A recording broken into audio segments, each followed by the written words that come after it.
আল্লামা সাইদি রাহিমাহুল্লাহ তিনি যে আল্লাহর ওলি ছিলেন তার কিছু বক্তব্যই তা প্রমাণ করে। বক্তব্য দিলেন কোন দিন, তার ফলাফল হলো কেবল। উনি বলেছিলেন বাংলাদেশে এমন একটি সময় আসবে যেদিন এই জালিমগুলো পালানোর জন্য একটি ইঁদুরের গর্ত খুঁজে পাবে না।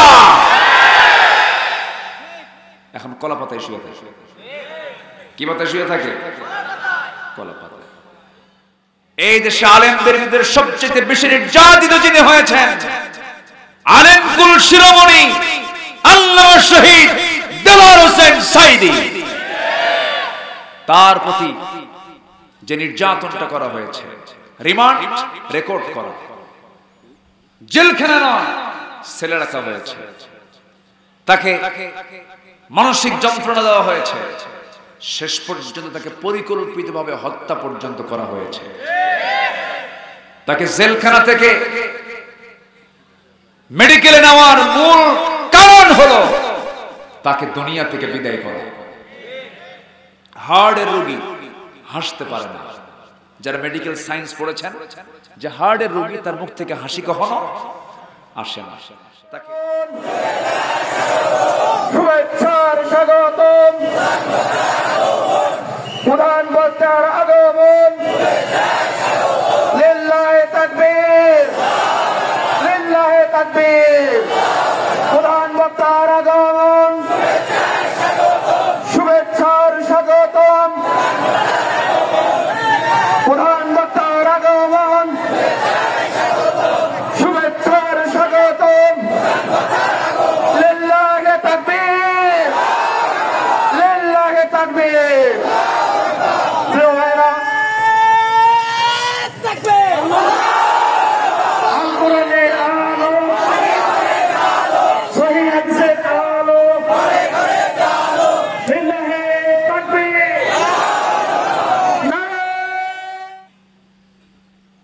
জয়পুরহাট জেলার সদর উপজেলার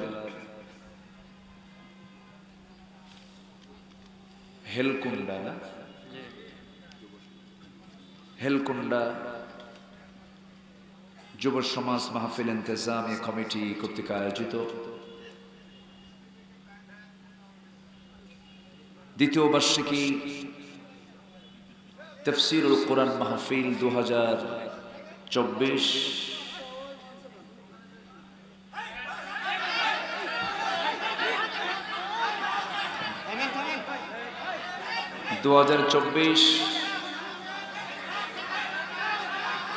আজকের এই মহৎ আয়োজনের সম্মানিত সুযোগ্য সভাপতি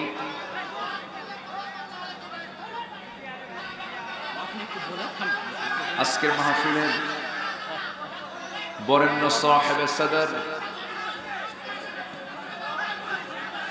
জনাব মাওলানা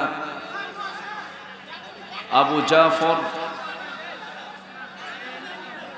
আজকের মাহফিলের সম্মানিত প্রধান অতিথি ইসলামী আন্দোলনের বলিষ্ঠ কণ্ঠস্বর মোহতারাম ডাক্তার ফজলুর রহমান সাঈদ, আজকের মাহফিলের বরেণ্য অতিথি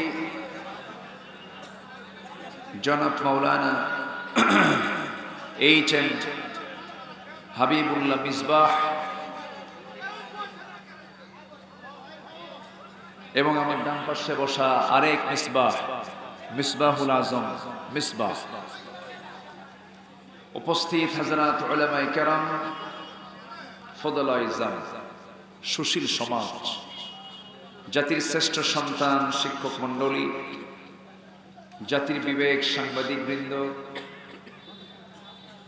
সামনে উপস্থিত দূরে কাছে বিভিন্ন স্থান থেকে ছুটে আসা কালেমার ঝান্ডাবাহী, তাওহীদের পতাকাবাহী, দ্বীন ইসলামের নরসারদুল বীর মুজাহিদ, প্রাণ প্রিয় সম্মানিত দ্বীনি ভাইরা, আড়ালে বসে আছেন শ্রদ্ধেয়া মা বোনেরা। আলোচনার সূচনায় আনুষ্ঠানিকতার মধ্য দিয়ে আমার পক্ষ থেকে আবারও দিল খোলা সালাম, আসসালামু আলাইকুম ওয়া রাহমাতুল্লাহি ওয়া বারাকাতুহু।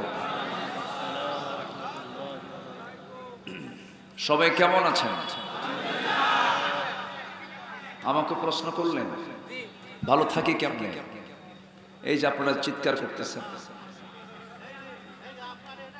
থামেন থামেন। আপনি আমাকে শুনতে এসেছেন, আপনি কি লক্ষ লক্ষ এসেছেন না হাজার হাজার এসেছেন? হাজার হাজার। আর এই ক্যামেরাগুলো এরা আগামীকাল কি তারা কোটি কোটি মানুষের মাঝে আমার এই আওয়াজটা তারা পৌঁছায় দেবে। সবই তো ঠিক, ঠিক তো কিছুই নেই।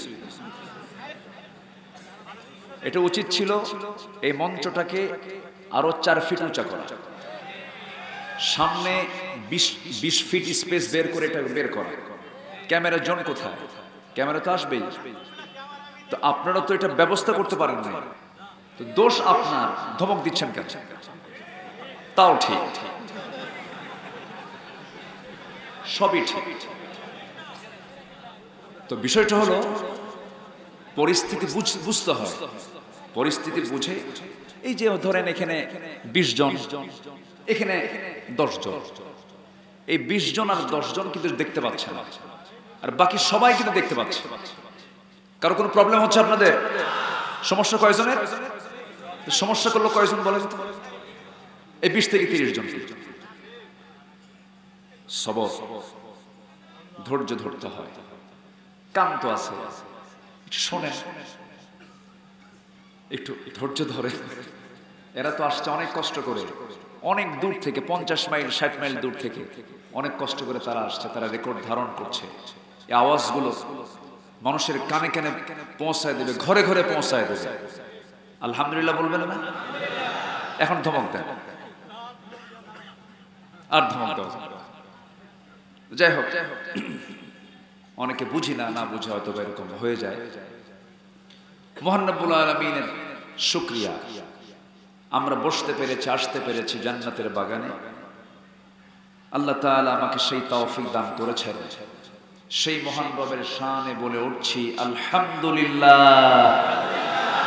চিৎকার মেরে বলছি আল্লাহুম্মা ইন্নী আসআলুকা আল হুদা ওয়াত তুকা ওয়াল আফাফা ওয়াল গিনা। সবাই বলি আল্লাহুম্মা আইন্নি আলা যিকরিকা ওয়া শুকরিকা ওয়া হুসনি ইবাদাতিকা। আমরা আল্লাহ তাআলা শুকর আদায় করে নিলাম। সম্মানিত ভাইয়েরা, প্রচন্ড গরম, বৃষ্টি হলেও সমস্যা, গরম হলেও সমস্যা, আবার বেশি ঠান্ডা হলেও সমস্যা। দুনিয়াতে আরাম মতো কোনো কিছুই করার জায়গা নয়। জান্নাতে গেলে কোনো সমস্যা হবে না। তাহলে সমস্যা দূর হবে কোথায় গেলে বলেন তো? কোথায় গেলে বলেন? সেখানে না শীত না গরম, কোনো অসুখ বিসুখ থাকবে না, কোনো যুবক বুড়ো হবে না। বুড়ো হলে কোমর চলে না, চোখে দেখে না। জান্নাতে কি বুড়া হওয়ার কোনো ফাংশন আছে? যৌবন নষ্ট হওয়ার কোনো সুযোগ আছে? তাহলে ভালো থাকার জায়গা কোথায়? আরো জোরে বলেন, জান্নাত কোথায়? বলেন জান্নাতটা কোথায়? একজন কইছে বাপের বাড়ি। আচ্ছা, এখন এটা কোন ব্যাখ্যায় যে কইল আমি জানি না। আচ্ছা, হ্যাঁ, ফাইন কথা বলেছে। তাহলে আমার আলোচনা উনি শুনেছেন মনে হয়। তাহলে জান্নাত হলো বাপের বাড়ি, বাপের ভিটা। তা আমাদের আব্বা কে বলেন তো? আমরা কার সন্তান? তার বাড়ি কোথায় ছিল? জান্নাতে ছিল। তাহলে আমাদের বাপের ভিটা কোথায়? জান্নাত। তাহলে সেই বাপের ভিটাতে আবার ফিরে যেতে চাইতো আমরা নাকি? যেতে চাইতো? জান্নাত মনে হয় শুধু পুরুষ পাবে, মহিলা পাবে না। শুধু মহিলা পাবে, পুরুষ পাবে না, না দুজনই পাবে? দুজনই পাবে। আমি আলোচনার সূচনায় কোরআনে কারীমের সূরাতুন নিসা থেকে, অর্থাৎ মহিলার সূরা। কিসের সূরা? বসে আছে কার? সূরা ধরছে কিসের? ক্যাসেল করেন দেশে এমনি মজা করে বললাম। জি, এটা মহব্বতই তো। এই যে আপনারা যে এই কয়েকজন যে খুব আওয়াজ করলেন, এটা কিন্তু মহব্বতে। আমাকে দেখতে পাচ্ছেন না এই জন্য, কিন্তু আমি রাগ করিনি, আমি মনক্ষুণ্ণ হইনি, কিন্তু এটা আবেগ, এটা আবেগের জায়গা। যাই হোক, সূরা নিসা থেকে আমি দুটো আয়াত আমি তেলাওয়াত করেছি। মহিলার সূরা ধরেছি আমি। মহিলার তো কোনো প্রয়োজন নাই মনে হয়। মহিলার কি প্রয়োজন আছে? আছে বলেই তো যুবকরা গার্লস স্কুলের সামনে যায় ইতিমের মতো বসে থাকে। প্রয়োজন আছে না? আছে। হ্যাঁ, আদম আলাইহিস সালাতু ওয়াস সালামকে আল্লাহ বানালেন জান্নাতের মধ্যে। একা ভালো লাগে না, একা ভালো লাগে না। আল্লাহ এই কোন জীবন হলো নাকি? একটা সঙ্গী দাও। আল্লাহ তার একটা সঙ্গী দিলেন। সে সঙ্গীটা পুরুষ না মহিলা? তাহলে মহিলার কি দরকার আছে? সে মহিলার নাম কি বলেন? হাওয়া আলাইহিস সালাতু ওয়াস সালাম। এই দুইজন হলো পৃথিবীর প্রথম সংসার, প্রথম পরিবার। কয়জন মিলে একটা পরিবার প্রথমে শুরু হয়? কয়জন দিয়া? এই দুজন প্রথম কে ছিলেন? আদম, হাওয়া। এই দুটো মানুষ থেকে একটা সংসার। এই সংসার থেকে এখন 800 কোটি মানুষের দুনিয়া। কত কোটি বলেন? 800 কোটি মানুষ প্রেজেন্ট ওয়ার্ল্ড। আরো তো ছিলই। আল্লাহ তাআলা নূহ আলাইহিস সালামের সময় বন্যা দিয়ে সব শেষ করছেন। একবার শেষ করেন নাই? মহাপ্লাবন দিয়ে সব শেষ করছেন। এবার নোয়াখালী ফেনীরে একটু শেষ করার চেষ্টা করছিল, কিন্তু আল্লাহ তাআলা রক্ষা করেছেন। বলি আলহামদুলিল্লাহ। সম্মানিত ভাইরা, বহু কথা আছে, আস্তে আস্তে করে বলবো আমরা। আমাকে সময় দিচ্ছেন তো সবাই? কারো কোনো সমস্যা নাই, অসুবিধা নাই? জোরে বলি ইনশাআল্লাহ। এখন কি আমার দেশে তাকবীর দিতে কেউ বাধা দিতে পারবে? তাকবীর দিতে কি বাধা আছে? মাহফিলে এসে সে বলতে, হুজুর বেশি তাকবীর দেওয়া যাবে না, এরকম বলতো অনেক। তারা কোথায় এখন? তারা কোথায়? আল্লামা সাইদি রাহিমাহুল্লাহ, তিনি যে আল্লাহর ওলি ছিলেন, তার কিছু বক্তব্যই তা প্রমাণ করে। বক্তব্য দিলেন কোন দিন, তার ফলাফল হলো কেবল।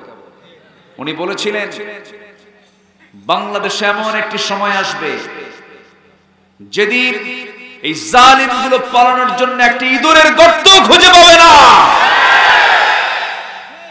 এখন কলা পাতায় শুয়ে থাকে। কি পাতায় শুয়ে থাকে? কলা পাতায়।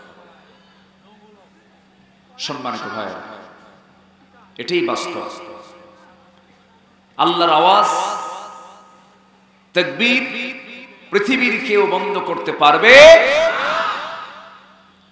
আল্লাহ রাব্বুল আলামিন রাসূলকে অর্ডার দিয়েছেন, ইয়া আইয়ুহাল মুদ্দাসসির কুম ফাআনযির ওয়া রাব্বাকা ফাকাব্বির ওয়া সিয়াবাকা ফাতাহহির ওয়ার রুজজা ফাহজুর। হে বস্ত্রাচ্ছাদনকারী ব্যক্তি, আপনি উঠুন, ভয় প্রদর্শন করুন, রবের শ্রেষ্ঠত্ব প্রকাশ করুন, রবের তাকবীরকে উচ্চকিত করুন। আমার রবের নাম কখনো ছোট করে বলা যাবে না। আমার রবের নামটা নেব ছোট করে না বড় করে? আসতে বলবো না, ছোট করে না বড় করে? বড় করে। আমার আল্লাহর নাম নিতে কোনো কৃপণতা করা যাবে? আমার বন্ধুগণ, এই দীর্ঘ 16 বছর আমার মাহফিল অঙ্গনের, এই মাহফিলের প্ল্যাটফর্মে আমার আসা হলো 26 বছর, 25 বছর, 26 বছর প্রায়। এর 16 বছর কেটেছে আমার বিপরীত স্রোতে আমার কেটেছে। 16 বছর আমি তৃপ্তি মতো কথা বলতে পারিনি, কথা বলতে দেয়নি, আবার ছাড়িও না। জেলও খাটছে, হুমকি ধামকি, বহু কিছু আমার জীবনে এসেছে। এক পুলিশ কর্মকর্তাকে, এসপি, আমাকে ধরে নিয়ে গ্রেফতার করে তার রুমে আমাকে দাঁড় করায় আমাকে লক্ষ্য করে বলছে, এই সমস্ত কুলাঙ্গারদের ফ্যানের সাথে ঠ্যাং ঝুলায় মারা দরকার। এই সমস্ত কথাগুলো আমাকে লক্ষ্য করে বলেছে।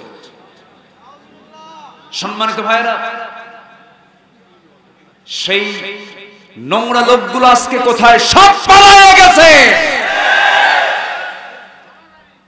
কার সাথে কোন ভাষায় কথা বলতে হয় তাও তারা হিতাহিত জ্ঞান শূন্য হয়ে পড়েছিল ক্ষমতার লোভে।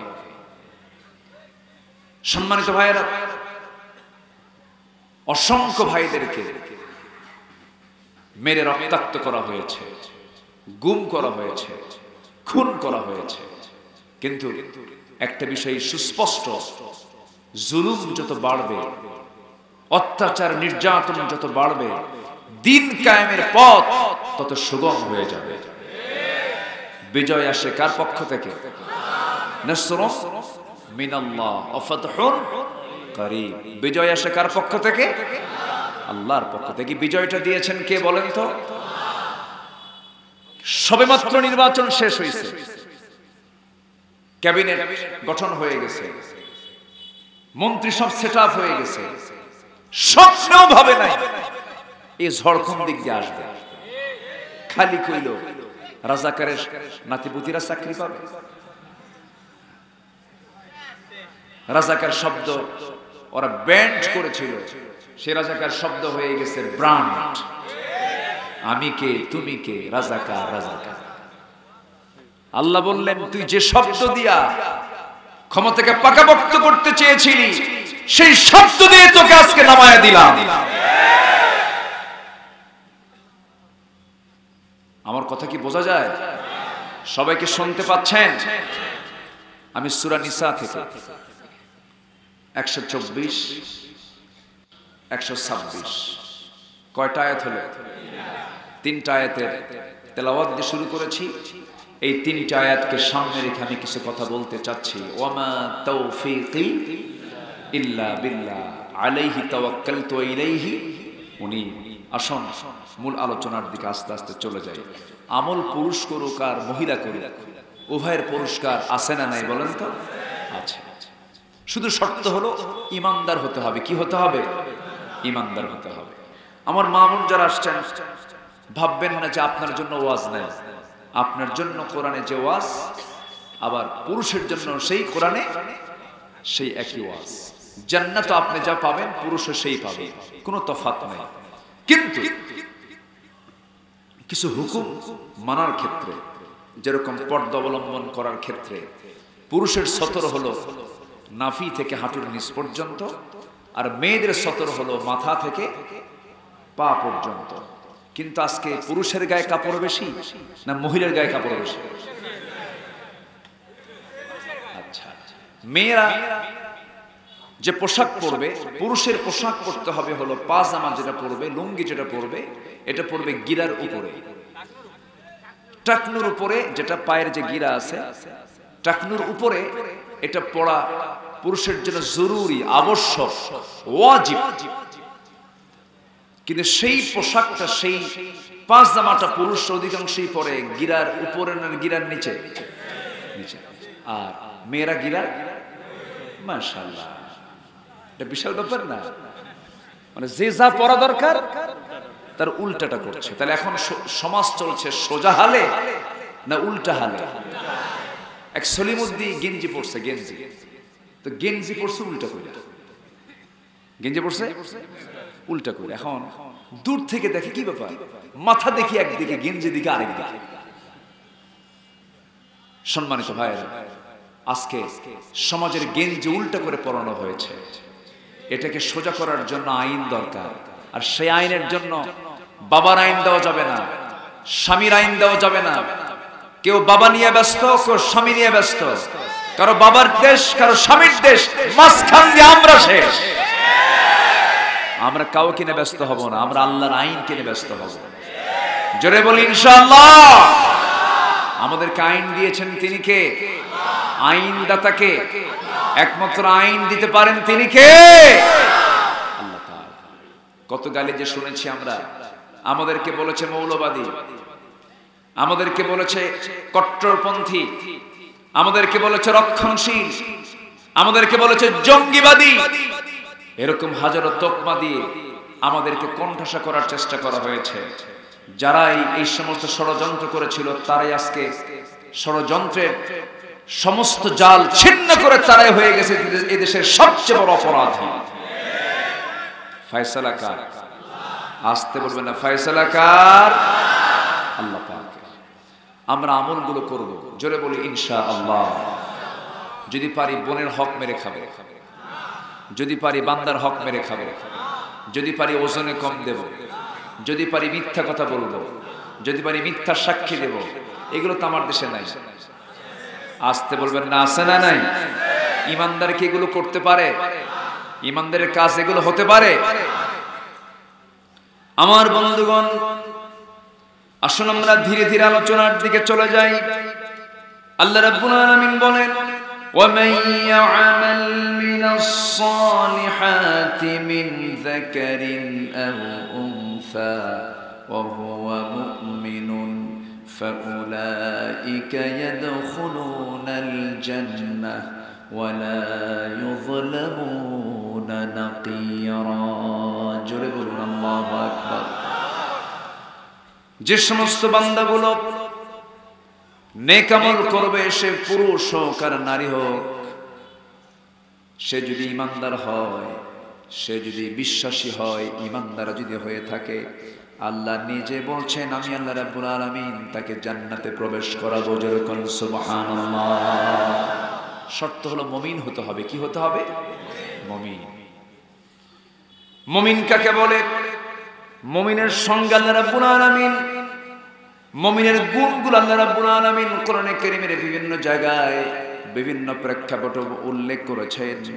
সময় মতো আমি এটা উপস্থাপন করার চেষ্টা করব।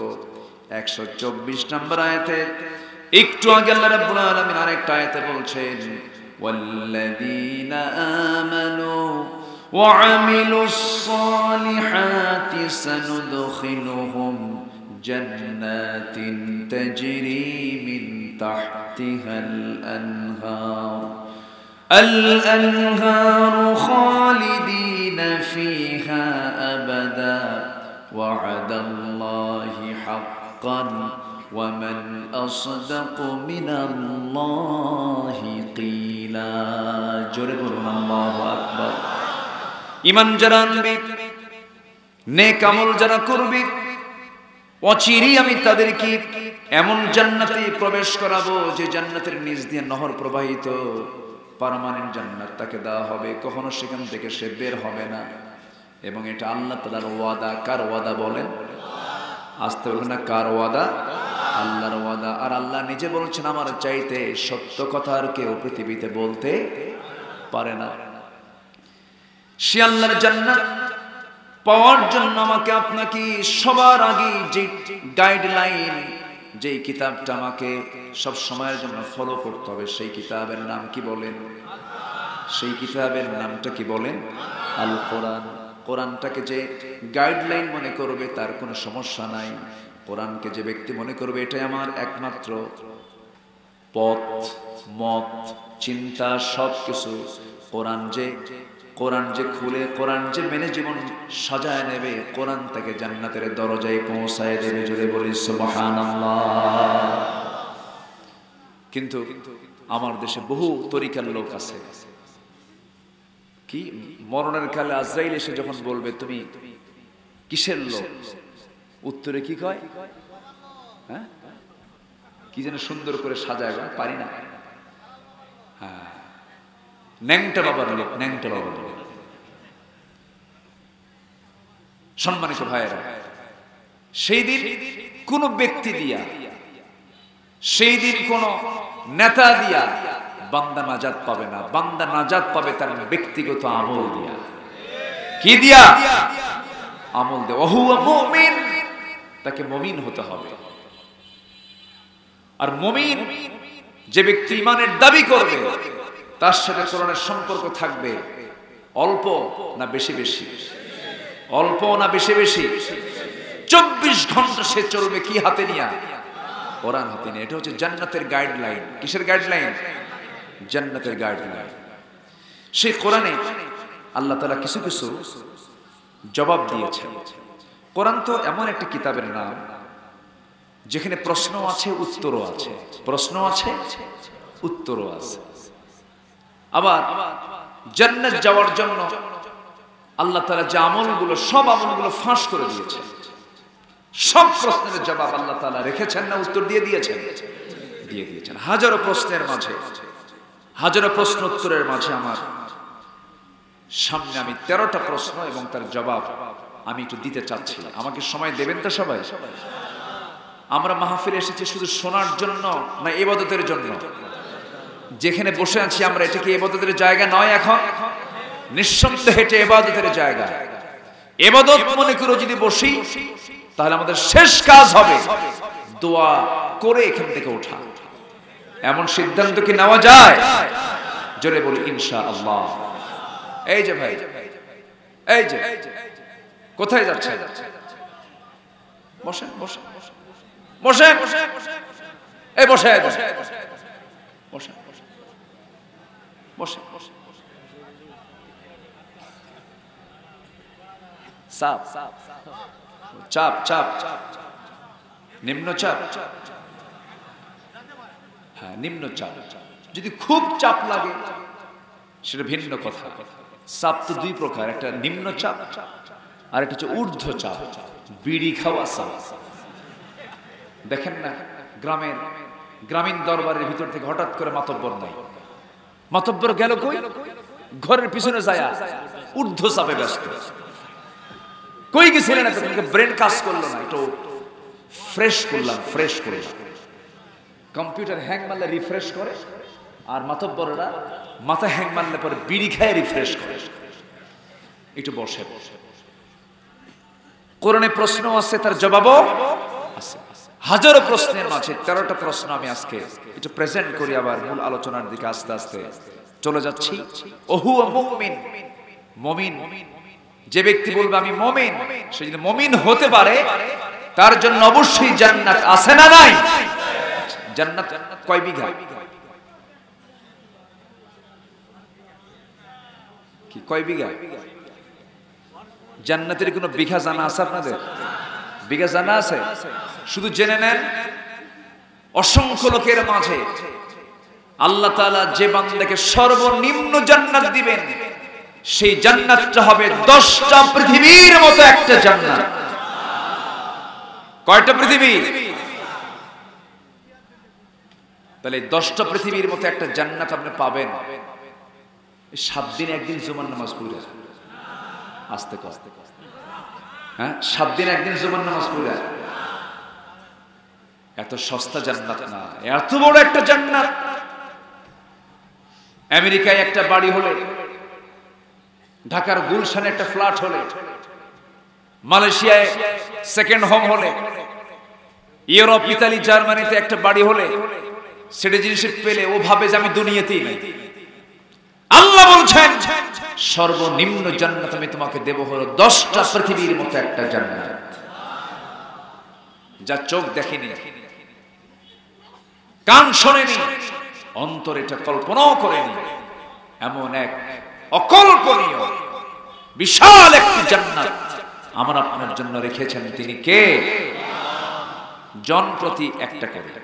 এখন প্রশ্ন আসতে পারে, আল্লাহর এত জায়গা কই? বান্দার তো প্রশ্নের সাইজ বাইজ নেই, তো বুঝলেন না? হ্যাঁ, কি এত জায়গা আল্লাহ পাবে? এতগুলো মানুষ কোথায় যায়? আল্লাহর জায়গার অভাব আছে? আমার আপনার অভাব আছে না? আমি আপনি ফকির, আমি আপনি কি? আল্লাহ নিজেই কে ওয়ান্তুমুল ফুকারা ওয়া নাহনু আগনিয়া। তোরা সব ফকির, তোরা সব ফকির, আমি আল্লাহ ধনী। জোরে কান সুবহানাল্লাহ। তোদের সবার কাছে যাওয়া লাগে। রাশিয়া আক্রমণ করতেছে ইউক্রেনকে, রাশিয়া খুঁজতেছে গোটা পৃথিবীর আর কোন কোন দেশ আছে ওকে হেল্প করার জন্য। ওইদিকে আমেরিকা আসতে লেগে আছে রাশিয়াকে দমন করার জন্য। কার হেল্প নেওয়া যায়? পৃথিবীতে কেউ কারো ছাড়া বাঁচে না, কেউ কারো না কারো নির্ভরশীল হতে হয়।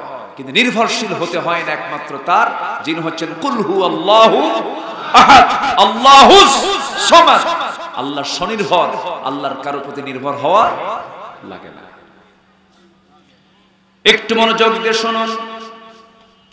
এই যে বিশাল জগৎ, সমগ্র বিশাল জগৎ, সৃষ্টি জগৎ সৃষ্টি করেছেন কে? কোরআনকে প্রশ্ন করুন, কোরআন জবাব দিচ্ছে আল্লাহু খালিকু কুল্লু শাইইন ওয়া হুয়া আলা কুল্লি শাইইন কাদির। জোরে বলুন আল্লাহু আকবার। নাম্বার 2, ও আল্লাহ তুমি বলো মানুষকে তুমি কেন সৃষ্টি করেছো, কি জন্য সৃষ্টি করেছো? বিড়ি খাওয়ার জন্য? বিড়ি খায় না? খায় না বিড়ি? বিড়ি খাওয়ার দোয়াটা কি করে বলেন তো? এত ঘন ঘন খায়, একটা দোয়া তো থাকা দরকার। এই জাতি ভাত বেশি খায় না বিড়ি খায়? ভাত বেশি খায় না বিড়ি বেশি খায়? বিড়ি বেশি খায়। ভাত একবেলা না হলেও, হ্যাঁ, কিন্তু বিড়ি না থাকলে মাথা ঠিক থাকে না। আমার গ্রামে কিছু জমি আছে, আমার বাবা কিছু জমি আছে, তো ওই যে দিন সকাল থেকে সন্ধ্যা পর্যন্ত যে কাজ করে এই এলাকায় কি কয়? হ্যাঁ, কিষান। তো কিষান কাজ করতেছে, আমাকে আর বলার সাহস পাচ্ছে না। তো এর ওরে দিয়ে বলে হুজুর কি একটু বলেন যে একটু বিড়ি যেন কিনে দেয়। কি কিনে দেয়? বিড়ি যেন কিনে দেয়। তাই বললাম যে আমি আমার টাকা দিয়ে বিড়ি কিনে দিতে পারবো না হুজুর। বিড়ি যদি না কিনে দেন কাজ কিন্তু খুব কম হবে, কাজের গতি থাকবে না। কাজের গতি বাড়াতে হলে বিড়ির টানের গতি বাড়াতে হবে। চিন্তা করুন আল্লাহ রাব্বুল আলামিন মানুষকে কেন সৃষ্টি করেছেন?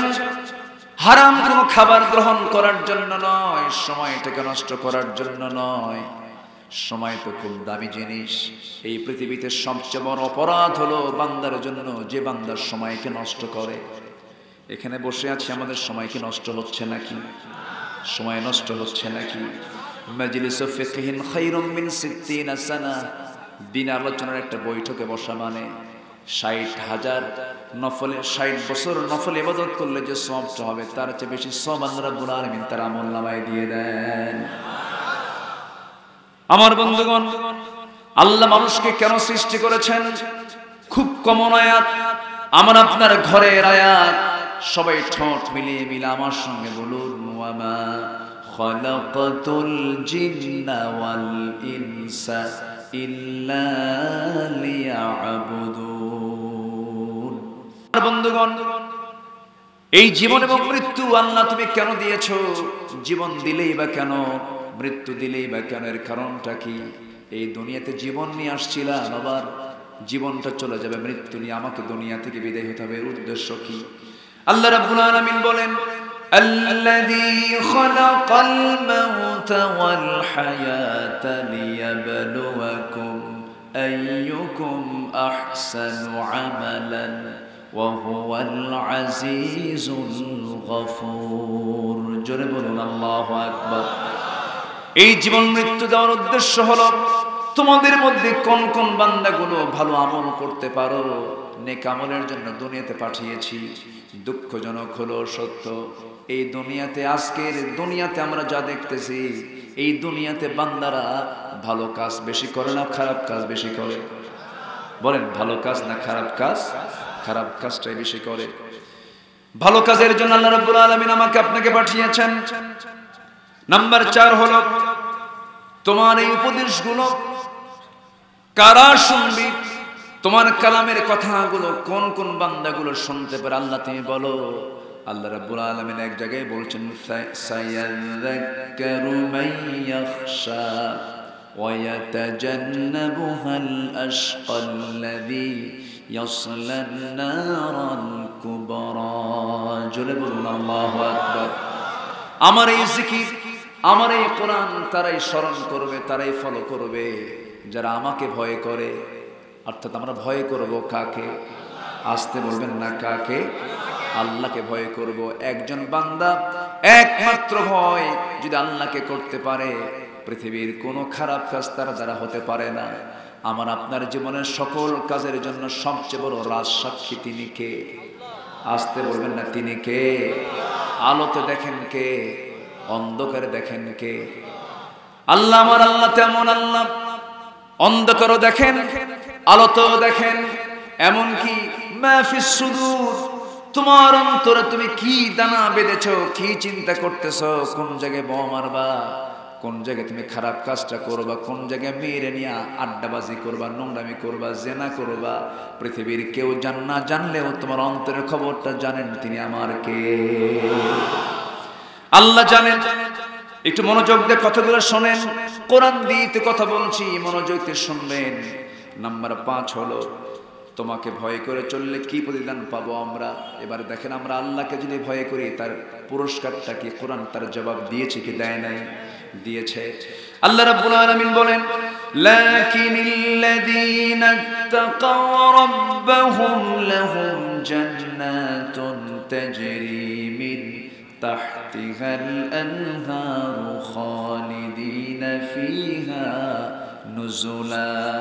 নুজুলান মিন ইনদিল্লাহি ওয়া মা ইনদাল্লাহি খায়রুল লিল আবরার। জোরে বলুন আল্লাহু আকবার। আল্লাহকে যারা ভয় করবে তাদের প্রতিদান তো একটাই প্রতিদান, তাদের পুরস্কার একটাই, তাদেরকে পার্মানেন্ট জান্নাত দেওয়া হবে। অতএব আমরা ভয় যদি করতে হয়, ভয় করব আমরা একমাত্র কাকে? আসতে বলবেন না কাকে? আমাকে শাস্তি দিতে পারেন তিনি কে?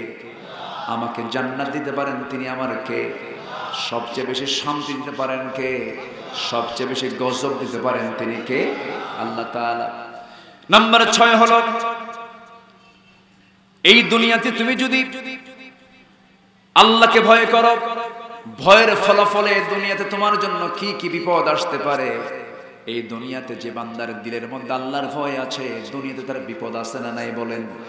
আসতে বলবেন না আছে না নাই? নবীদের বিপদ সবচেয়ে কম না বেশি? রাসূলদের বিপদ সবচেয়ে কম না বেশি? একজন নবী আগুনে পর্যন্ত তাকে নিক্ষেপ করা হয়েছিল, তিনি আমাদের কে? বলেন তিনি আমাদের কে? আমাদের জাতির পিতা কে? আরো জোরে, আরো জোরে, আরো জোরে। ভুল যেন আর না হয়। আমার দেশের মুরালগুলো 6 আগস্টে ভেঙে চুরমার। একজন দেখি মূর্তির মাথার উপরে যা বসে আছে। ডক্টর ইউনূসকে প্রশ্ন করা হলো, সাংবাদিক জার্নালিস্টরা সব এক জায়গায় হয়ে বলছে, আপনার দেশে এগুলো কি হচ্ছে? মুরালগুলো, মূর্তিগুলো ভেঙে সব নামায় ফেলতেছে। জবাবে তিনি বলছেন, এই প্রশ্ন আমাকে করেন কেন? যে যার মূর্তি ভাঙ্গা হচ্ছে তার বেটিকে প্রশ্ন করেন, তার মেয়েকে প্রশ্ন করেন, আমাকে প্রশ্ন করেন কেন? সম্মানিত ভাইয়েরা, কোন স্ট্যাচু, কোন মূর্তি, কোন ছবি হ্যাঙ্গিং করা যদি ইসলামের হুকুমের মধ্যে থাকতো, পৃথিবীর সবচাইতে বড় আকর্ষণীয় মূর্তি তৈরি হতো আমার নবীর মূর্তি। আমার নবীর কি একটা ভাস্কর্য আছে? ভাস্কর্য যার নাম, মূর্তিও তার নাম। ভাস্কর্য একটু মানে জটিল করে বলে যেন জনগণ না বোঝে। বোঝেন নাই? মানে ভাস্কর্য মানে এটা আবার কি? এটা বুঝতে বুঝতে যেন ওদের কাম যেন সিদ্ধি হয়ে যায়। বোঝেন নাই? জল যার নাম, পানিও তার নাম। জল কি আর পানি কি? সে লাউ। ও তাহলে এদিকে আসে। তাহলে কোন কবরে যদি ফুল দেওয়া যদি জায়েজ হতো, কোন কবরে পুষ্পস্তবক অর্পণ করা যদি জায়েজ হতো, গোটা পৃথিবীর সকল ফুলগুলো জমা হতো আমার নবীর কবরে গিয়ে। একটা ফুল কি সেখানে যায়? যায় সেখানে? তুমি কোন সাদা মাথা? তুমি কোন সাদা মাথা? জাতিকে বাধ্য করা হয়েছিল শিরকের কাজ করার জন্য। 21শে ফেব্রুয়ারি আসলেই খালি পায়ে চলে যেতে হয়, ঠিক? আমি কি ভুল বলছি? শিরকের বিরুদ্ধে কথা বলে যাব, কুফরের বিরুদ্ধে কথা বলে যাব, তাওহীদের পক্ষে কথা বলে যাব, আল্লাহর জমিনের দিন কায়েমের আন্দোলনে সপক্ষে কথা বলে যাব, কাজ করে যাব, কল্যাণ দেব, আল্লাহ দেব না। রাজি আছেন কারা কারা? হাত উঁচু করে দেখান মুসলমান।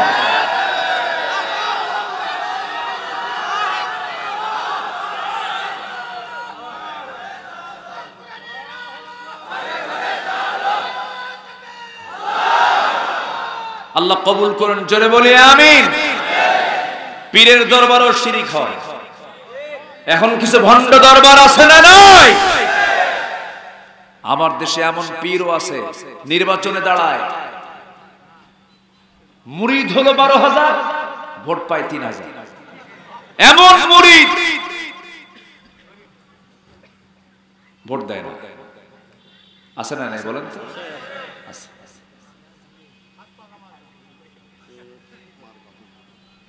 আমারে বলতে দেন, আমি একটু কথা কই। রাগ করতেছেন নাকি আপনারা? এই 16 বছর অনেক দাড়িওয়ালা টুপিওয়ালা হুজুর, বিগত 16 বছর কি তারা সুযোগ সুবিধা গ্রহণ করেনি? এরকম হুজুর ছিল কি ছিল না? তাদের গায়ে একটা আচরও লাগে নাই। ওই 16 বছর যারা বিগত সরকারের সকল সুযোগ সুবিধা গ্রহণ করেছে, যারা সবচেয়ে বেশি সুযোগ সুবিধা পেয়েছে, তারাই হচ্ছে সবচেয়ে বড় মুনাফিকের বাচ্চা। আমার এই কথার মধ্যে অনেক কিছু লুকানো আছে, বুঝে নেন। আর কিছু বলার আছে? বুঝে নেন। আকলমন্দ, ইশারা বা সচেতন ব্যক্তির জন্য খুলে দেওয়া লাগে না, একটু বললি টের পাওয়া যায়। সম্মানিত ভাইয়েরা, ইমানদার আমি, আর আমার পরীক্ষা হবে না, এটা কেমন কথা? পরীক্ষা দিতে হবে। পরীক্ষা নেবেন কে? পরীক্ষার ধরন এখানে আসছে হলো 5টা। কয়টা বলেন? একটাও কি বলেছি? ওয়াজ কি শেষ না ওয়াজ না শুরু? আরো ওয়াজ আছে না নাই? আমি খুব আনন্দিত, একটা লোক নড়ছেন না, কি মনোযোগ দিয়ে কতগুলো শুনছেন। আল্লাহ তুমি এই ভাইদের, এই বোনদের সোনাকে তুমি আল্লাহ বরকতে ধন্য করো, জোরে বলি আল্লাহুম্মা আমিন। সম্মানিত ভাইরা, দরবারগুলোতে সেজদা চলে, মহাস্থানগড়ে সেখানে গাজার আড্ডাখানা আছে না নাই? বিভিন্ন দরবার আমার দেশে আছে, সবগুলো জায়গায় শিরকের আকরা হয়ে গেছে ম্যাক্সিমাম জায়গাগুলো। মুরিদ পীরের কথা শোনে না, পীর ভোটে দাঁড়ায়, মুরিদ হলো 12,000, ভোট পায় 3,000। এইরকম মুরিদ। পীর সাহেবের ক্ষুধা লাগছে, চরম তৃষ্ণা লাগছে, পিপাসার্থ, গাছের ডাব। তো গাছের ডাব পাড়ার জন্য মুরিদকে ডাক দিয়ে বলল, মুরিদ এদিকে আসো, একটু গাছে ওঠো তো, আমার ডাব খেতে ইচ্ছে হচ্ছে। হুজুর আপনি নিচে থাকবেন আর আমি গাছের আগে উঠবো? এত বড় বেয়াদবি, অসম্ভব, আমার দ্বারা এত বড় বেয়াদবি করা যাবে না। আপনি পিসাব মানুষ, তার একজন টানোর পর ডাব টাপ নিচে পাইরা এখন কাটছে, কাটে যখন ডাবটা রেডি, তখন পীর ওই মুরিদকে বলতেছে, আসো মুরিদ ডাবটা খাও। হুজুর বিগত সময়ে যে ভুলটা করলাম, এই ডাব যদি না খাই, এই বেয়াদবিকে আল্লাহ মাফ করো। কি কথা কি বুঝতেছেন? সম্মানিত বন্ধুগণ, সম্মানিত দ্বীনি ভাইরা, ঈমান আছে যার, পরীক্ষাও আছে তার। পরীক্ষা দিতে রাজি আছি তো সবাই? সবাই রাজি আছেন তো? আমার দেশে 300 মামলার আসামি, 300 মামলা, এমন আসামিও আমার দেশে ছিল। 300 মামলা একটা ব্যক্তির উপরে যে করছে, ও আরেক জালিম। ঠিক কিনা বলেন? একটা মানুষের ওজন কি 300 হয়? 300 মামলা, মানে গায়ের যে ওজন, তার চেয়ে মামলার ওজন কম না বেশি? কিন্তু এখন সেই মামলাগুলো হয়ে গেছে পাসপোর্টের ভিসার মতো। যে পাসপোর্টে ভিসা বেশি হয়, সে পাসপোর্ট বেশি ভারী হয়, ওর ভ্যালুয়েশনটা বেড়ে যায়। যাদের মামলার পরিমাণ বেশি ছিল, তাদের ভ্যালুয়েশন এখন বেশি হয়েছে, আল্লাহর কাছেও তাদের দাম বেড়ে গেছে। আল্লাহু আকবার। মামলা কি আমার নবীর হয়নি? আজতে কোন কেন হয় নাই? হয়েছে। নবীও মামলার আসামি ছিল। কি মামলা হয়েছিল আমার নবীর বিরুদ্ধে? রাষ্ট্রদ্রোহ মামলা হয়েছিল। এরপরে ধর্ম বর্ণনার বিরুদ্ধে মামলা হয়েছিল। এরকম করে বিভিন্ন মামলা নবীর বিরুদ্ধে ঠুকায় দেওয়া হলো। শেষ পর্যন্ত মক্কায় থাকাকালীন 1 বছর নয়, 2 বছর নয়, 3.5 বছর একটানা 3.5 বছর তাকে জেল খাটতে হয়েছে। দুনিয়ার জেলখানায় ফ্যান আছে, লাইট আছে, খাবারও সব সময় পাওয়া যায়, ওযু আছে, গোসল আছে, মসজিদ আছে, সব আছে জেলখানার মধ্যে। বিড়িও আছে, গাঁজাও আছে। বিড়িও আছে, আছে তো জেলখানায় বিড়ি আছে তো, আছে না বিড়ি? বিড়ির জন্য ওরা বেঁচে থাকে। আমার নবীর জেলখানায় কোনো খাবার ছিল না, কোনো পানীয় ছিল না। 3.5 বছর সাহাবায়ে কেরাম মাঝে মাঝে খাবার না পেয়ে বাবলা গাছের কাঁটাযুক্ত ছাল, বাবলা গাছের কাঁটাযুক্ত ছাল টেনে টেনে ছিঁড়ে ফেলে যখন মুখে চাবায়া চাবায়া তার রস খেতে নিয়েছে, বাবলা গাছের কাঁটাটা ঠোঁটের মধ্যে ঢুকে গেছে, ফিঙ্কি দিয়ে রক্ত পড়া শুরু হয়ে গেছে, খাওয়া বন্ধ হয়ে গেছে। বছরে 2 একবার বৃষ্টি হতো, পাথরের উপর থেকে কিছু ঘাস জন্মাতো, সেই ঘাসগুলো চাবায়া চাবায়া সাহাবীরা তাদের ক্ষুধা নিবারণ করেছেন। সাহাবীদের পায়খানাগুলো ছাগলের পায়খানার মতো কটকটে হয়ে গেছে, কোষ্ঠকাঠিন্য রোগে তারা ভুগেছেন। আমার নবীর কলিজার টুকরা মেয়ে ফাতিমা রাদিয়াল্লাহু তাআলা আনহা খুব কম বয়সে দুনিয়া থেকে বিদায় নিয়েছেন। আমার নবীর ইন্তেকাল হয়েছে 63 বছর বয়সে, আর তার মেয়ের ইন্তেকাল হয়েছে আমার নবীর মৃত্যুর মাত্র 6 মাস পরে। 40 পরে নাই, খুব অল্প বয়সে ফাতিমার দুনিয়া থেকে বিদায় তিনি হলেন। এর একমাত্র কারণ, 1 নম্বর কারণ ছিল ওই শিবে আবু তালিবের নির্বাসনে থেকে, বয়কটে থেকে তারা মাসের পর মাস না খেয়ে খেয়ে নারীগুলো শুকিয়ে গেছে, দুর্রোগ্য ব্যাধিতে তারা আক্রান্ত হয়েছেন। এত কষ্ট সাহাবে কেরাম ওই জেলখানার মধ্যে করেছেন। আমার বন্ধুগণ, আমার নবীর চোখের সামনে সুমাইয়াকে ধরা হলো। আমার মায়ের আলোচনা শুনছেন কিনা জানি না, অনেক মা বোন আজকের মাহফিল আসছেন, আপনাদের অবদান কিন্তু সবচাইতে বেশি। আপনাদের পেটে জন্ম নিয়েছে আল্লাহর নবীরা, আপনাদের পেটে জন্ম নিয়েছেন আল্লাহর পয়গম্বররা, আপনাদের পেটে জন্ম নিয়েছেন আল্লাহর বড় বড় নেক বান্দারা। আপনি মা, আপনি আমার কথাগুলো শুনছেন কিনা জানি না, একটু মনোযোগ দিয়ে শুনবেন।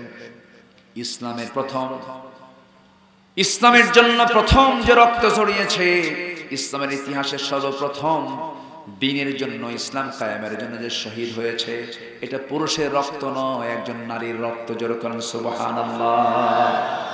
সুমাইয়া রাদিয়াল্লাহু তাআলা আনহা। আবার ইসলামের ইতিহাসে সর্বপ্রথম যিনি কালিমা পড়ে দ্বীনটা গ্রহণ করে নিয়েছেন, তিনি একজন পুরুষ নন, তিনি একজন ভাগ্যবতী নারী, খাদিজা রাদিয়াল্লাহু তাআলা আনহা।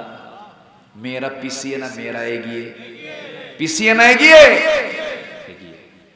আবার এই পৃথিবীতে একজন নারী হারামের তিনি বাসিন্দা ছিলেন, কাবার তিনি বাসিন্দা ছিলেন, তিনি একজন মহিলা হাজরা আলাইহিস সালাতু ওয়াস সালাম। পৃথিবীর কোন পুরুষ সেই জায়গার কোন বাসিন্দা হতে পারে নাই, একজন নারীকে আল্লাহ তাআলা নির্বাচিত করেছেন। জোরে বলেন সুবহানাল্লাহ। সেই সুমাইয়াকে ধরা হলো, বর্ষা হাতের মধ্যে নিয়ে বুক বরাবর মেরে দিল, বুক দিয়ে ঢুকে পিঠ দিয়ে বের হয়ে গেল। সুমাইয়া দুনিয়া থেকে বিদায় নিলেন, স্বামীটাকেও মেরে ফেলে দিল। ইয়াসির রাদিয়াল্লাহু তাআলা শাহাদাত বরণ করলেন, বউটা শাহাদাত বরণ করলেন। কলেজার টুকরা আম্মার তিনি কোনো মতে বেঁচে থাকলেন, কিন্তু তিনিও পরবর্তীতে শাহাদাত বরণ করেন। গোটা পরিবারটাই শহীদের পরিবার।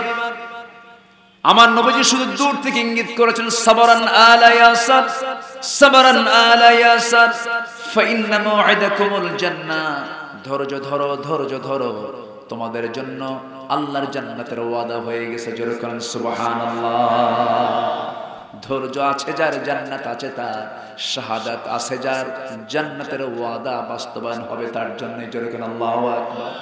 শহীদের কোনো বিচার হবে? শহীদের কোনো বিচার হবে? হবে না। কিন্তু দুনিয়াতে কিছু লোকের নামই আছে শহীদ, কিন্তু বিড়ি খায়। আছে না শহীদ? কিছু নাম আছে শহীদ মিয়া। আমার বন্ধুগণ, দ্বীনের পক্ষে কাজ করতে হবে। সুমিয়ার শাহাদাত তার বড় প্রমাণ, ইয়াসিরের শাহাদাত বড় প্রমাণ। একজন সাহাবীর নাম না বললে বড় কৃপণতা হয়ে যায়। সবাই তার নামটা জানেন। পৃথিবীর প্রথম মুয়াজ্জিনটাকে বলেন, জোরে বলেন, পৃথিবীর প্রথম মুয়াজ্জিনটাকে বলেন বেলাল। সাদা মানুষ না কালো মানুষ? দেখতে অসুন্দর না সুন্দর?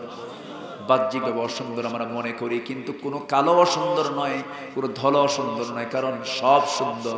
লাকাদ খালাকনাল ইনসানা ফি আহসানি তাকওয়িম।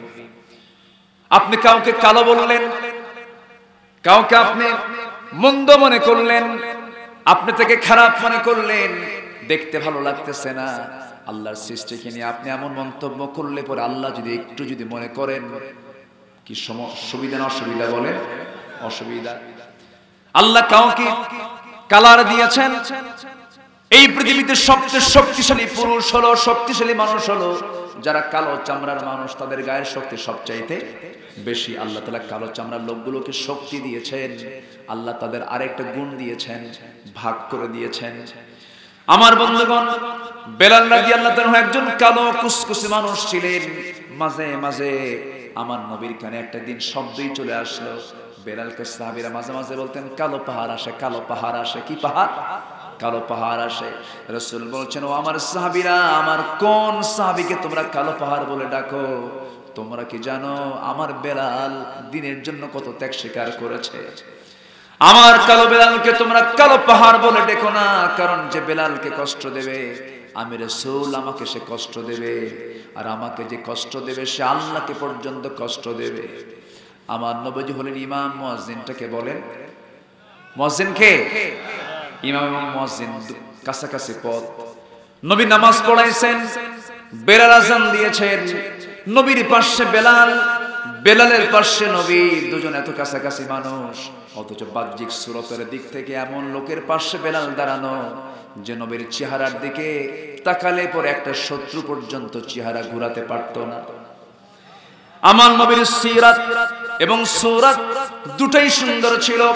এত সুন্দর চেহারা আল্লাহ রাব্বুল আলামিন তাকে দান করেছিলেন যে আম্মা জান আয়েশা এক লাইনে জবাব দিয়েছেন, আল্লাহর পয়গম্বর ইউসুফ আলাইহিস সালাতু ওয়াস সালামকে দেখে যে যুগের নারীরা তারা তাদের লেবু কাটতে নিয়ে বটি দিয়ে হাত পর্যন্ত কেটে ফেলেছিল, ওই সমস্ত নারীরা যদি আমার রাসূলকে একটাবার দেখতো, শুধু হাত কাটতো না, কলিজা টেনে টেনে ছিঁড়তো, টের পেত না। আমার নবীজি এত সুন্দর ছিলেন। কোন এক চাঁদনি রাতে আমার নবীজি বসে আছেন, আমার নবীজির বন্ধু আবু বকর সিদ্দিক রাদিয়াল্লাহু তাআলা আনহু তার চেহারার দিকে বারবার তাকাচ্ছেন, আকাশের চাঁদের দিকে বারবার তাকাচ্ছেন। রাসূল বলেছেন, বন্ধু আবু বকর, চাঁদ দেখো একবার, আমাকে দেখো একবার। কি দেখো? এবার তিনি বলছেন, ইয়া রাসূলুল্লাহ, আল্লাহর কসম করে বলি, চাঁদের দিকে বারবার তাকায় দেখে চাঁদের মধ্যে কালিমা আছে, কিন্তু আপনার চেহারার মধ্যে বিন্দু পরিমাণ কোনো কালিমা নাই। আমার নবীজি রাস্তায় হাঁটতেন, জমিনে হাঁটতেন, আকাশে এক খণ্ড মেঘ সূর্যের নিচে আল্লাহ তাআলা রেখে দিতেন তার গায়ে ছায়া দেওয়ার জন্য। জোরে কোন সুবহানাল্লাহ। আমার নবীজি রাস্তা দিয়ে হাঁটতেন, এত সুগন্ধি তার শরীর থেকে প্রকাশ পেয়ে যেত, টের পাওয়া যেত এই রাস্তা দিয়ে রাসূল চলে গেছেন। আমিনা, আমার নবীজির মা আমিনা যখন তার পেটে রাসূলকে ধারণ করেন, মা আমিনা সিরাত গ্রন্থে এসেছে, বালতি নিয়ে কূপ থেকে পানি তুলতে গেছেন।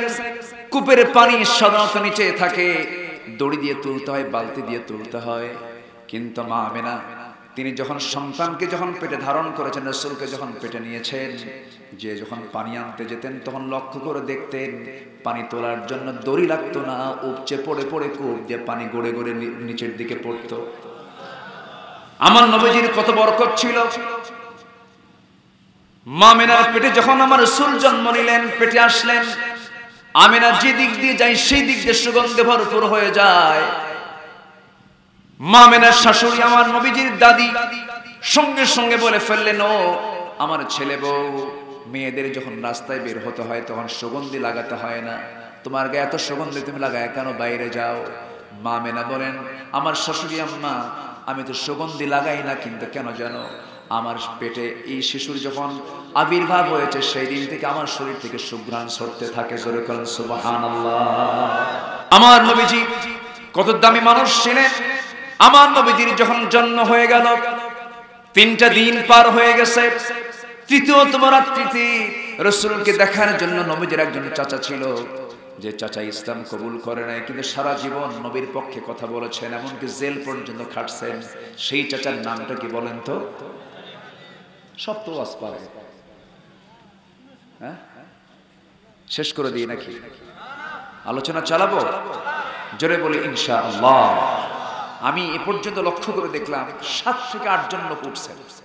আমি গুনতেছি কিন্তু 7 থেকে 8 জন, এটা ব্যাপার না। একটু সময় আমাকে দেন, কিছু পয়েন্ট ভিত্তিক কিছু কথা এখনো রয়ে আছে, আমরা শুনবো। জোরে বলি ইনশাআল্লাহ। তাহলে কোন কোন চাচা ইসলাম কবুল করেননি? আবু তালেব। নবীর পক্ষে না বিপক্ষে? পক্ষে। জেলটাও খাটছেন, এবং সেই বয়কটের নাম হলো শিব আবু তালেব। আবু তালেবের নামেই এই মানে তাদেরকে যে বয়কট করা হয়েছে, পাহাড়ে পাদদেশে তারা ছিলেন বয়কট, ব্যবসা থেকে বঞ্চিত, লেনদেন থেকে বঞ্চিত করা হয়েছে তাদেরকে, মানবাধিকার লঙ্ঘন করা হয়েছে তাদের বিরুদ্ধে। মানবাধিকার লঙ্ঘনের সব দিক আবু জেল পূর্ণ করেছিল সেই সময়। আমার নবীজি 3 দিনের বয়স। আমার নবীর বয়স কয় দিন? 3 দিন। তৃতীয়তম রজনীতে আবু তালেব একদিন তার ঘরে, আমার নবীর ঘরে দেখতে আসছেন, তার মানে রাসূলকে দেখার জন্য আসছেন। দরজা ডাক দিয়েছেন, দরজা খুলে দিয়েছেন তার মা আমেনা। দরজা খুলে দিলেন, আমার নবীজিকে দেখার জন্য আসলেন, কিন্তু আমেনার কোলে রাসূল নাই, আমেনার কোলে শিশু মুহাম্মদ নাই। আমেনা তাকে নিতে পারেন না, কারণ বারবার নিতে গেলে স্বামীর কথা মনে হয়ে যায়। সন্তান যখন দুনিয়াতে আসে, একটা স্ত্রীর জন্য সবচেয়ে বড় আনন্দ হলো সন্তানটা স্বামীর কোলে উপহার দেওয়া, কিন্তু উপহার নেওয়ার মতো লোক নাই। আমেনার বড় কষ্ট হচ্ছে, সন্তান দেখা মাত্রই হাওমাও করে কাঁদতেছেন, আর স্বামীর কথা মনে পড়ে যায়। এই চিন্তা থেকে বারবার কাঁদায়া তুলতেছে, এই জন্য কোলেই নিতে পারছেন না, নবীজিকে সময় দিতে পারছেন না। শিশু মুহাম্মদ সাল্লাল্লাহু আলাইহি সাল্লাম তিনি আকাশের নিচে, চাঁদনি আকাশের নিচে একাকী শুয়ে পড়ে আছেন, তার পাশে মা নাই। সেই সময় আবু তালেব চলে আসলেন, এসে দেখলেন তিনি একা শুয়ে আছেন, কিন্তু লক্ষ্য করে তিনি দেখলেন, আবু তালেব লক্ষ্য করে যা দেখলেন, নবীজির নবুয়তের পরে একদিন স্মৃতিচারণ করতে নিয়ে বলে ফেলতেছে, মুহাম্মদ তোমার বয়স যে সময় 3 দিন ছিল, সেই সময় আমি রাত্রিবেলা তোমাকে দেখতে গেছিলাম, কিছু জিনিস দেখেছি, এটা কি সত্য না মিথ্যা? রাসূল বললেন, চাচা আপনি বলেন কি দেখেছেন আপনি আমাকে? এবার তিনি বলতেছেন, তুমি যখন শুয়েছিলে তোমার মা তোমার পাশে নাই, তুমি একাকী শুয়ে আছো, তোমার মা শুধু কান্নাকাটি করে। সেই সময় লক্ষ্য করে দেখলাম তোমার 2টা হাত তুমি আকাশের দিকে উঁচু করে ধরে আছো, তোমার ডান হাতটা বামের দিকে নিলে পরে চাঁদটা বামের দিকে যায়, তোমার হাতটা যখন ডান দিকে নাও চাঁদটা ডান দিকে যায়, তুমি যখন তোমার 2টা হাত যখন নিচের দিকে নেমে নিয়ে আসো, চাঁদটা নিচের দিকে চলে আসে। আমি আবু তালেব ভুল দেখছি না ঠিক দেখছি? সঙ্গে সঙ্গে রাসূল বলছেন, চাচা আপনি যা দেখেছেন 16 আনা ঠিক দেখেছেন, কারণ আমার জন্মের পূর্বে আমার বাপ দুনিয়া থেকে বিদায় নিয়েছেন, আমার বাবার চেহারা আমার কিসমতে জোটে নাই। আমার বাবার ইন্তেকালে আমার মা দারুণ কষ্ট পেয়েছেন, আমার মা আমাকে কোলে নিতে তিনি হাওমা করে কাঁদতেন, আমাকে সময় দিতেন কম। যে কয়দিন মার কাছে ছিলাম, সেই কয়দিন আমি চাঁদনি আকাশের নিচে শুয়ে থাকতাম। আমার আল্লাহ তাআলা আমার নিঃসঙ্গ দূর করার জন্য আমাকে কেউ সময় দিচ্ছে না বলে আকাশের চাঁদ আমার জন্য আল্লাহ আমার জন্য খেলনা বানায় দিয়েছিলেন। জোরে বলে সুবহানাল্লাহ।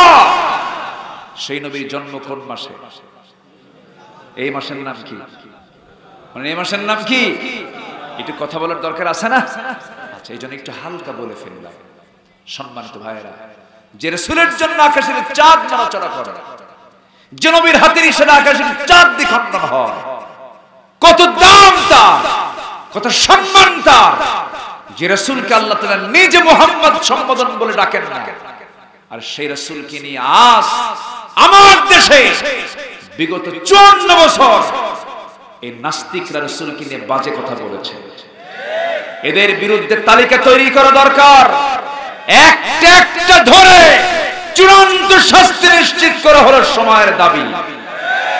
রবিউল আউয়াল মাসে জয়পুরহাটে এই ময়দান থেকে সুস্পষ্ট ভাষায় জানিয়ে দিতে চাই, এ পর্যন্ত যতজন শাতিমে রাসূল, রাসূলকে নিয়ে যারা বাজে কথা বলেছে, ওদেরকে প্রকাশ্যে ধরে এনে রাজপথে প্রকাশ্যে দিবালোকে ওদেরকে দুনিয়া থেকে বিদায় করে ওদের রক্ত মাংস হাড় হাড্ডি কুত্তা বিলাই দিয়ে খাওয়ানো দরকার। রাজি আছেন কারা কারা? হাত উঁচু করে দেখা।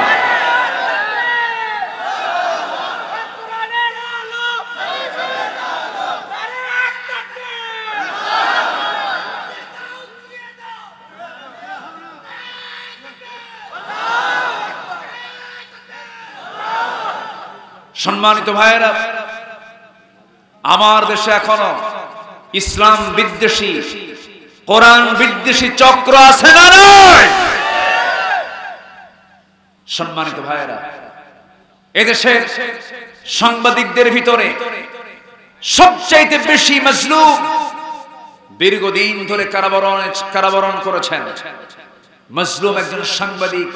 তার নামটা নেওয়া দরকার, নাম না নিলে কৃপণতার পরিচয় হয়ে যাবে। সাংবাদিক মাহমুদুর রহমান, আমার দেশ পত্রিকার তিনি একজন সাহসী সাংবাদিক। তাকে এই সময় গ্রেফতার করে জেলখানায় ঢুকানো হয়েছে। বুঝতে হবে এখনো পিছনের দরজা দিয়ে যাওয়া ওই চক্র এখনো আছে না নাই? আসতে বলবেন না, আছে না নাই? আমার বাড়ি আমাকে পাহারা দিতে হবে। রাজি আছেন সবাই? সবাইকে রাজি আছেন? এক একজন এক একটা বাংলাদেশ, আমি নিজে একটা বাংলাদেশ, এই চিন্তা মাথায় নিয়ে চলতে হবে। সম্মানিত ভাইয়েরা, প্রত্যেকটা শিক্ষাঙ্গনকে পর্দার আওতায় নিয়ে আসতে হবে। মেয়েদেরকে পর্দা নিশ্চিত করতে হবে। শিক্ষক নামের কলঙ্ক, চরিত্রহীন লম্পট কিছু শিক্ষক আছে না নাই? যাদের হাতে ছাত্রীরা পর্যন্ত নিরাপদ নয়। অনেকে বলে শিক্ষক তো বাবার মতো, আছে না এরকম? কয় না? এক মানুষের বাপ কয়জন হয়? আসতে কয় একজন মানুষের বাপ কয়টা হয়? একজন। শিক্ষক কি বাপের মতো হয়? আচ্ছা, শিক্ষক ছাত্রীকে বিয়ে করেছে, এমন রেকর্ড তো জয়পুর হাটে নাই। বাপ আবার বিয়ে করে? আকরাম ভাই করছে কোথায় গেলে? দেখছেন কি সাহস, ঠোঁট কাটা মানুষ দেখছেন, সামনে বলে ফেলবে। হ্যাঁ, জায়েজ বিয়ে করতেই পারে, কিন্তু পর্দার হুকুম আছে না নাই? আসতে বলবেন না, পর্দার দরকার আছে না নাই? পর্দার হুকুম দিয়েছেন কে? আসতে বলবেন না, তিনি কে? আল্লাহ তাআলা পর্দার হুকুম দিয়েছেন, পর্দা অবলম্বন করতে হবে। রাজশাহী বিশ্ববিদ্যালয়ের জুবেরি ভবনে রাতে এক ছাত্রীকে নিয়ে কোকের সঙ্গে ঘুমের ওষুধ মিশিয়ে ডক্টর সাদিকুল ইসলাম নামের এক কুলাঙ্গার শিক্ষক ধর্ষণ করে তাকে রক্তাক্ত করেছে সম্প্রতি রাজশাহী ইউনিভার্সিটিতে। সে শুধু একজন নয়, এরকম সে একাধিক ছাত্রীর জীবন নষ্ট করেছে। এগুলোর মূল কারণ হলো অবাধ বিচরণ, অবাধ মেলামেশা, পর্দার পরিবেশ না থাকা। এই সমস্ত কুলাঙ্গার শিক্ষক হলো কি, এদের বিরুদ্ধে অ্যাকশন নেওয়ার দরকার আছে না নাই? আল্লাহ জিনাতের অ্যাকশন নিয়েছেন নরম ভাবে না শক্ত ভাবে? বিবাহিত হলে তাকে হত্যা করে শেষ করে দাও। কার হুকুম এটা? আসতে বলবেন না, কার হুকুম? আল্লাহর হুকুম। অনেক কথা, কিন্তু 12টা বাজে, কি করব? হ্যাঁ, এই মুরব্বি, ও মুরব্বি বললে তো সমস্যা। এখন কি বলবো? এখন বলেন, মোশতাক ভাই যে কি পেঁচ লাগায় দিছে বুঝলেন, মুরব্বি নাম নিলেও সমস্যা।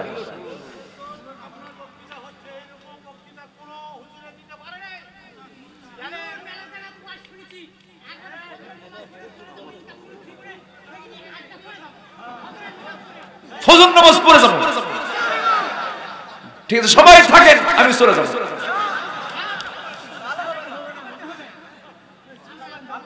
খুব সুন্দর বলি আলহামদুলিল্লাহ, বলেন আলহামদুলিল্লাহ। আল্লাহ কবুল করুন, জোরে বলি আমিন। কোরআনকে প্রশ্ন করলে কোরআন জবাব দিতে পারে কি পারে না? কি সব প্রশ্ন পারে? সব প্রশ্ন পারে তো? আমার প্রশ্ন ফুরাবে, কিন্তু কোরআনের জবাব ফুরাবে। এখন কোরআনকে প্রশ্ন করুন, কোরআন আল্লাহকে ভয় করলে ইমানদারের কোনো কি বিপদ আছে? বিপদ আছে না? আছে তো, বিপদ আছে। বিপদ আসা মানে বুঝতে হবে তার ঈমানটা পাকাপোক্ত হয়েছে। এই দেশে আমার নিকটবর্তী ইতিহাস আমার যতটুকু জানা আছে, এই দেশে আলেমদের ভিতরে সবচেয়ে বেশি নির্যাতিত যিনি হয়েছেন, আলেমকুল শিরোমণি আল্লামা শহীদ দেলোয়ার হোসেন সাঈদী। তার প্রতি যে নির্যাতনটা করা হয়েছে, রিমান্ড রেকর্ড করা, জেলখানা নয় সেলে রাখা হয়েছে, তাকে মানসিক যন্ত্রণা দেওয়া হয়েছে, শেষ পর্যন্ত তাকে পরিকল্পিতভাবে হত্যা পর্যন্ত করা হয়েছে। তাকে জেলখানা থেকে মেডিকেলে নেওয়ার মূল কারণ হলো তাকে দুনিয়া থেকে বিদায় করা। হার্টের রোগী হাসতে পারে না, যারা মেডিকেল সায়েন্স পড়েছেন, যে হার্টের রোগী তার মুখ থেকে হাসি কখনো আসে না, তাকে দুনিয়া থেকে বিদায় করা হলো। অনেকে বলে যে লোক যদি ভালোই হয় এরকম জেল খাটে কেন? এরকম চোরও কিন্তু আছে আমার দেশে। আসতে বলবেন না, আছে না নাই? এই প্রশ্ন আল্লাহ নবী রেখর, মানুষ যদি ভালোই হতো ইউসুফ কেন জেলখানায় ঢুকলেন? আল্লাহ নবীর বিরুদ্ধে কথা কয় দেখি। আল্লাহ নবী কি জেল খাটেন নাই? খাটেন নাই, জেল খাটেন নাই? দোষ কি ইউসুফের না জুলাইখার? দোষটা কার? আল্লাহ নবীর কি জেনা করতে পারেন? কোন কোন জেনার কাজে অংশগ্রহণ করতে পারেন? কিন্তু ইউসুফ আলাইহিস সালামকে জেলখানায় ঢুকায়া দিল ষড়যন্ত্র করে। তদন্ত কমিটি রিপোর্ট দিল জুব্বার পিছনে ছিঁড়েছে, মানে এটা জুলাইখার দোষ। কামিসুহু মিন দুবুরিন, পিছন দিকে ছিঁড়েছে, মানে এখানে জুলাইখার দোষ 100% 16 আনা। ইউসুফের চুল পরিমাণ কোনো দোষ নাই। কিন্তু এরপরও আইনটা ঘুরায় দিল, আইন গাইন হয়ে যায়। এখনো গোটা বিশ্বের বিভিন্ন জায়গায় আছে না? আমার দেশ আপাতত একটু ঠিক আছে, সামনে কি হবে আল্লাহই জানে। তবে আমরা আশাবাদী আগামীর সূর্য হবে ইসলামের সূর্য। জোরে বলি ইনশাআল্লাহ। আপনার এলাকায় যারা চাঁদাবাজি করে ধরে ফেলবে। চাঁদাবাজি এখনো আছে না নাই?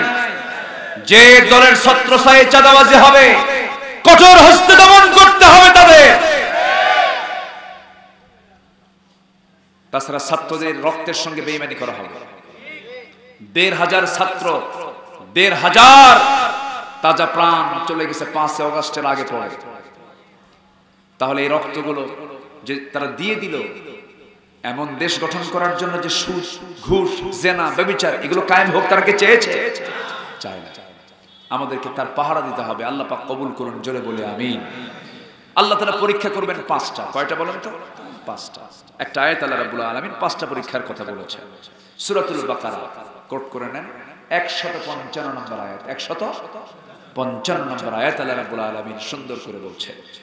আল্লাহ রাব্বুল আলামিন বলেন, وَلَنَبْلُوَنَّكُمْ بِشَيْءٍ مِّنَ الْخَوْفِ وَالْجُوعِ وَنَقْصٍ مِّنَ الْأَمْوَالِ وَالْأَنفُسِ وَالثَّمَرَاتِ وَبَشِّرِ الصَّابِرِينَ। জোরে বলেন আল্লাহু আকবার। আমি তোমাদেরকে পরীক্ষা করব, ১ নাম্বার ভয়ের দ্বারা, নাম্বার ২ ক্ষুধার দ্বারা, নাম্বার ৩ জান মাল দিয়ে, নাম্বার ৪ হলো ফসলাদির দ্বারা, নাম্বার ৫ হলো আল্লাহ রাব্বুল আলামিন বান্দাকে বলছেন তোমার জীবনের বিনিময়ে আমি তোমাকে পরীক্ষা করব, মালের বিনিময়ে পরীক্ষা করব। এই ৫টা পরীক্ষা তোমাকে দিতে হবে। ৫টা পরীক্ষায় পাশ করলে পরে আমি তোমাকে জান্নাত দিয়ে দেব। জোরে কোন সুবহানাল্লাহ। সন্তান হয়ে গেছি, বয়সটা সন্তানের ৫ থেকে ৬ বছর, হঠাৎ করে করোনা চলে আসলো, হঠাৎ করে ডায়রিয়া হলো, সন্তানটা মারা গেল। দেখবেন কিছু কিছু মানুষ আছে, কিছু কিছু বাপ মা আছে ধৈর্য ধারণ করতে পারে না, বলে আল্লাহর চোখ আসলেই কানা, আল্লাহ আমার সন্তানরে কেমন করে নিয়ে চলে গেল। কিন্তু পরীক্ষা করেন কে? আসতে বলেন না, পরীক্ষা করেন কে?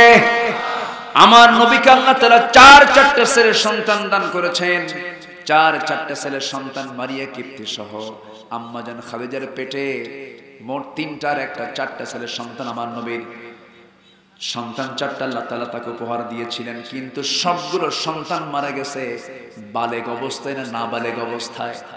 ছোট্ট অবস্থায় দুনিয়া থেকে বিদায় নিয়েছে। কিন্তু আমার নবী যে একটা বারের জন্য আল্লাহকে বলেন, আল্লাহ এমন কাম তুমি কেন করলা? মনক্ষুণ্ণ হন নাই, মনমরা হন নাই। সম্পদ দিয়েছেন, আল্লাহর সম্পদ নিবে না। আল্লাহ মনক্ষুণ্ণ হওয়া যাবে না, হতাশ হওয়া যাবে না। আল্লাহ তাআলা নবীদের মাধ্যমে সকল প্র্যাকটিক্যাল ঘটিয়ে দিয়েছেন। জাতির পিতাকে, আরো যেরকম জাতির পিতাকে আল্লাহ তাআলা সুন্দর করে বলছেন, ওয়ামান আহসানু দীনান ওয়ামান আহসানু দীনান মিম্মান আসলামা ওয়াজহাহু লিল্লাহি ওয়া হুয়া মুহসিন ওয়াত্তাবা'a মিল্লাতা ইব্রাহিমা হানিফা ওয়াত্তাখাযাল্লাহু ইব্রাহিমা খলীলা।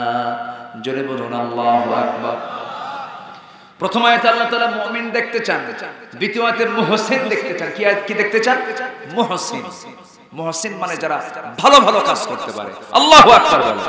যারা ইহসান দেখাতে পারে, আল্লাহ তাদেরকে মুহসিন বলেছেন। মুহসিনকে আল্লাহু ইউহিব্বুল মুহসিনিন, মুহসিনদেরকে আল্লাহ তাআলা খুব বেশি ভালোবাসেন। সম্মানিত ভাই, এখানে একজন নবীর নাম আসছে আয়াতে। কোন নবীর নাম আসছে বলেন তো? বলেন কোন নবীর নামটা আসছে? সকল নবীর ভিতরে সবচেয়ে বেশি পরীক্ষা দিয়েছেন আমার নবী মুহাম্মদ সাল্লাল্লাহু। আমার নবীর পরীক্ষা ছিল সবচেয়ে বেশি, তবে কোন অংশে কম ছিল না আরেকজন নবীর, তিনি হচ্ছেন ইব্রাহিম আলাইহিস সালাতু ওয়াস সালাম।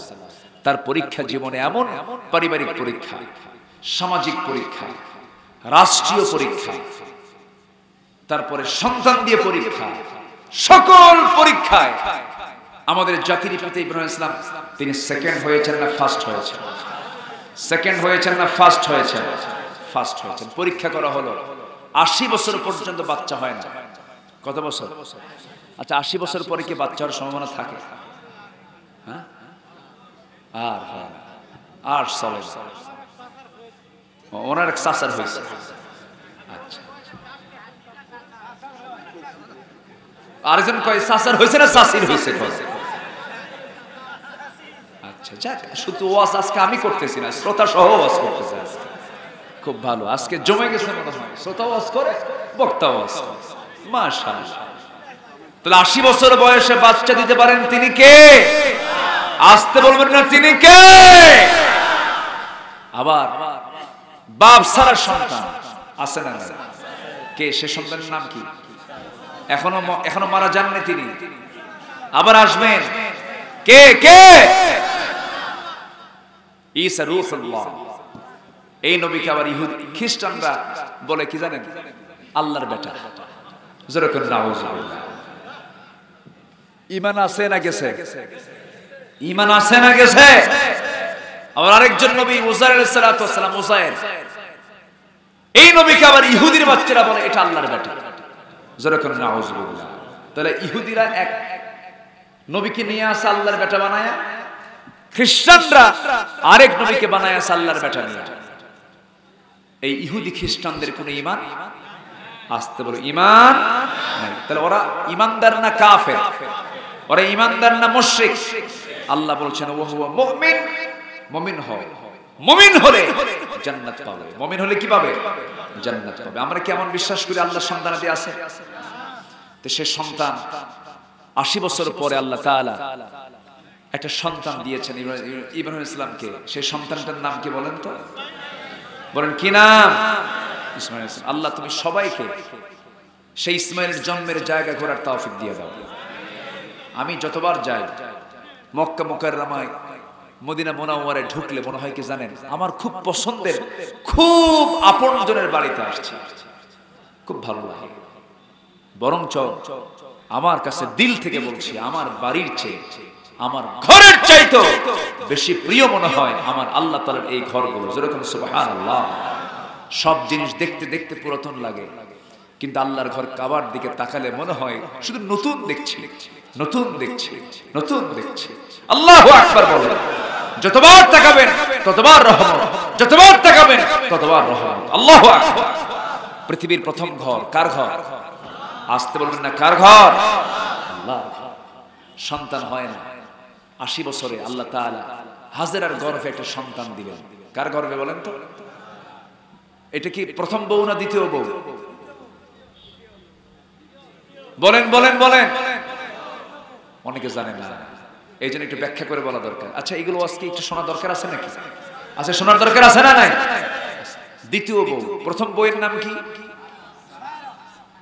সারা আলাইহিস সালাতু ওয়াস সালাম। না, ভালো তো, জয়পুরহাটে ইলম কালাম আছে, কেন থাকবে না? জয়পুরহাট সদরের একটা ইউনিয়নে আছে 3 কামিল মাদ্রাসা, গোটা জেলায় থাকে না, আর এখানে এক ইউনিয়নে 3 কামিল মাদ্রাসা, ঘরে ঘরে আলেম ওলামা। আল্লাহু আকবার বলেন। দুই একটা আবু জেহেলও আছে, দুই একটা আবু জেহেল আছে না নাই? ওরা সব গর্তের মধ্যে পালায় আছে, ধরতে হবে। যেগুলো বেশি জুলুম করেছে, অত্যাচার করেছে, ছাড় দেওয়া যাবে না। শত্রুকে দুর্বল মনে করা যাবে না। মাহফিল এসে ডিস্টার্ব করেছে, মাহফিলের মঞ্চে এসে বলে, হুজুর চোখ এরকম বড় বানা। জানেন, আমি অমুক জেলার কমিটির সদস্য। ধমক মাইরা বলে, হুজুর ওয়াজ দিবেন, এমন ওয়াজ দিবেন, আকাশ নিয়ে করবেন ওয়াজ আর কবর নিয়ে করবেন ওয়াজ। দুনিয়া আমরা দেখব, দুনিয়া দেখবে ওরা, আর আমাদের দিছে কোথায়? আর কোথায়? কবর। অনেক করেছে তারা, এমন সংসার থুয়ে গেছে 18 লক্ষ কোটি টাকার সংসারের ঋণ, আর সেই ঋণের সংসার থেকে আবার 11 লক্ষ কোটি টাকা ওরাই চুরি করে নিয়ে গেছে।